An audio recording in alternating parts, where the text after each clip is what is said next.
Good morning and welcome back to today's JRPG Weekly update. Have I got news for you guys? Yes I do. That's why I'm here. Why would you ask that question? That's how this works, guys. I have news, I make a video. But seriously, coming up today, we've got a lot of stuff to talk about with some long-awaited release dates.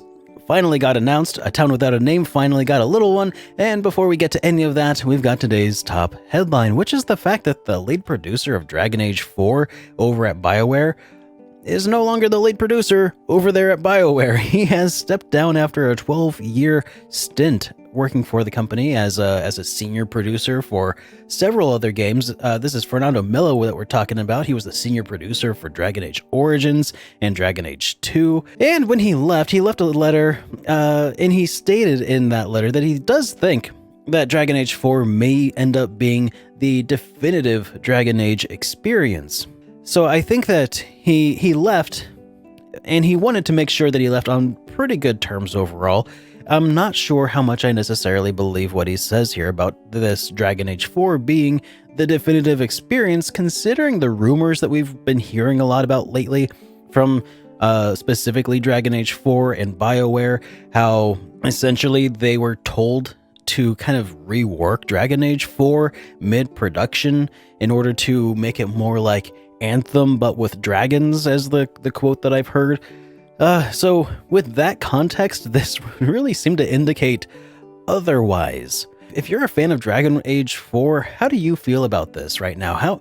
I haven't really played any of the Dragon Age games, so I have no real context for how I feel about this, but I think if I were a Dragon Age fan, pretty skeptical, especially after they try to model Dragon Age 4 to be more like Anthem, especially after they failed to make Anthem any sort of a success by any measure. Anyways, that's the bad news out of the way. We've got good news coming up here now. So, Persona 5 Royal finally got an official launch window here in the West. In Japan, the game's going to be coming out in Halloween this year. That's October 31st for people who don't keep up with that sort of thing. But here in the West, we're going to be getting the game in spring of 2020. And it kind of raises the question for people like me who have to make the news here. Why would they tell us spring of 2020, but maybe not more of a definitive, like February of 2020 or February 14th of 2020, which is Valentine's Day for people who don't keep up with that sort of thing. But I realize that, release dates kind of got to be fluid. If they announce a specific date, then they also if it gets moved, then they got to release another update and say, actually, we're, experiencing stuff. But here's the other thing. This is something that I've noticed a whole lot more as I've been covering the news every week. Every week I hear something else about, oh, this game has this other detail coming out. Oh, there's a new trailer for this game. Oh, here's another little snippet, a little thing, a little piece. They feed you a lot of news piecemeal, a little bit at a time. And I think that the reason for this, like here's one trailer that shows off just the title. It's an announcement of the announcement. Here's just the title, like the new Elder Scrolls 6, just a title screen, and we'll tell you more about that later. It's something that they tend to do in the games industry, and I think they tend to do it in a few other industries as well. And what they're doing is they're kind of trying to manipulate the news cycle by feeding you little nuggets here and there to keep it within the general population consciousness. Because every time that they're like, oh, here's the release window, then I got to give you what the release window is. If they say, well, here's the release week, then I'll tell you what the release week is. And then when they finally announce the day, then I tell them what the day is. But that's like 3 different things that I got to talk about over the course of, a month or 2 months or 3 months. So they're taking this one thing, the release date, and triple dipping on the media coverage. And it's not just about Atlas, but it is something that I've noticed that's annoying me a little bit, and I wonder how much it bothers you guys. So, because it also makes me have to judge a little more harshly about, do I cover this today? Do I cover this another day? And it also creates this thing where, like, I'll cover something 1 week and then 2 weeks later someone will be like, oh, hey, there, you missed this one thing that happened just this week. It's like, no, actually I covered that 2 weeks ago. it's just still making the news cycles because they released a little more information about the game that I didn't find newsworthy. So it's just one of those weird things. We are way off the tracks. So yeah, to reiterate, Persona 5 Royal is coming to the United States and to the rest of the West in spring of 2020. Now, let's go ahead and move on to something a little more news-related, and that is like Grandia HD, which also got a launch window revealed. So, just to get everybody entirely up to date here, Grandia HD Remaster released on Friday. Release included Grandia and Grandia 2 on Nintendo Switch in their high-definition ports. Now, Grandia 2 HD is already on PC and has been since it was originally released as like the Grandia 2 Anniversary Edition. But Grandia 1 isn't yet on Steam. However, the game is planned to release in November, which is just a couple weeks away, so we are about 2 weeks away from the beginning of November, but they still couldn't tell us which date in November. I wonder why. Now, moving on to what Game Freak did last week, we actually saw that they trademarked a new game name called Little Town Hero.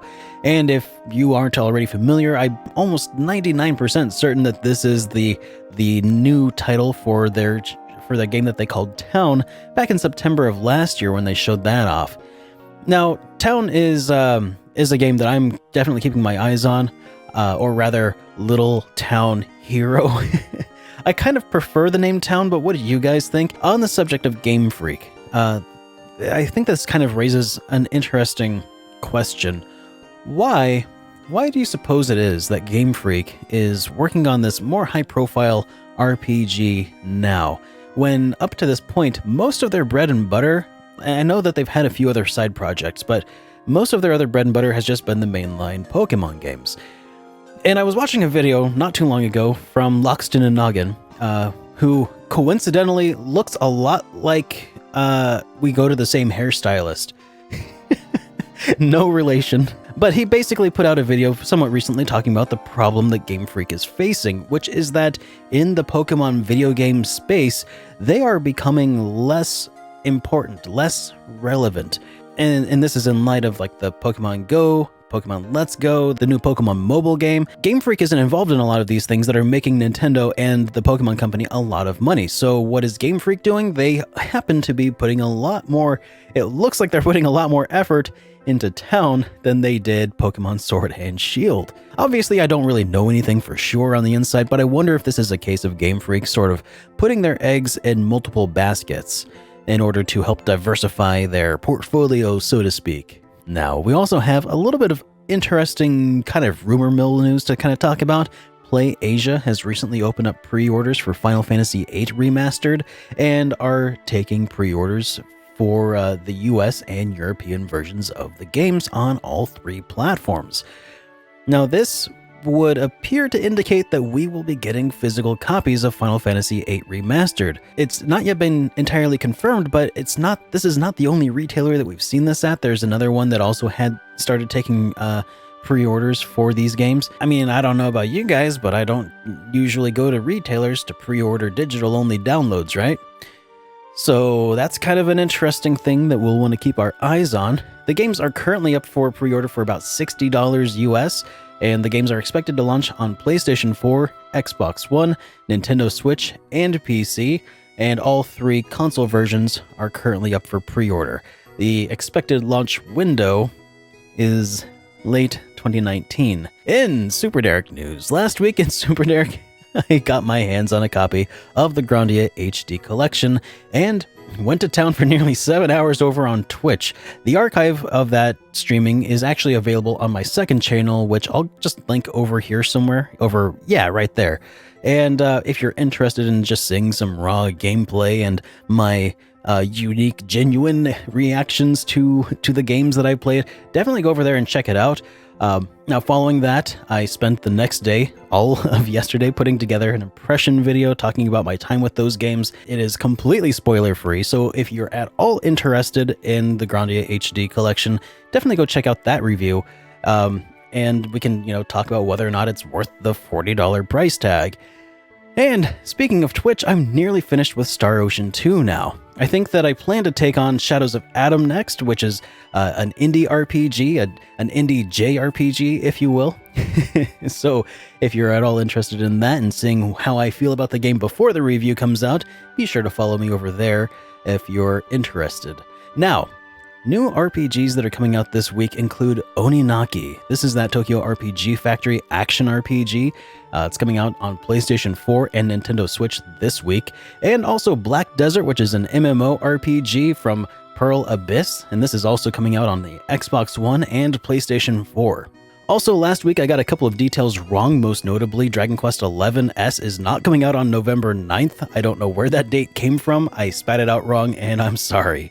And also, Alliance Alive HD actually is coming to the United States. Somehow I missed out on that small fact. So those were a couple of addendums to last week's, little corrections there for you guys. Now, lastly, for the question of the week this week. In my impressions video of the Grandia HD collection, I called into question that $40 price tag, and I did just a few minutes ago. What do you think? Is $40 a fair price for these two HD remasters? And if not, what would it take from Gung Ho to sweeten the deal? Would you want to see more options to maybe disable that smoothing filter, a harder difficulty mode for Grandia 1? What would you really want to see to make it worth that $40 price tag? Or is it worth the $40 in your opinion for the two HD games? And why do you think that? I realize that both games are fantastic. Some people love Grandia 1 more like me, and some people like Grandia 2 more. So what do you think? Is the Grandia HD collection worth the $40 price tag, or what would make it worth that if not? Anyways, thank you for joining me, guys. If you liked the video, make sure you hit the like button. If you're new here, make sure you hit subscribe to make sure you get the next one from next week, and I will see you guys then. Have a good day, everyone.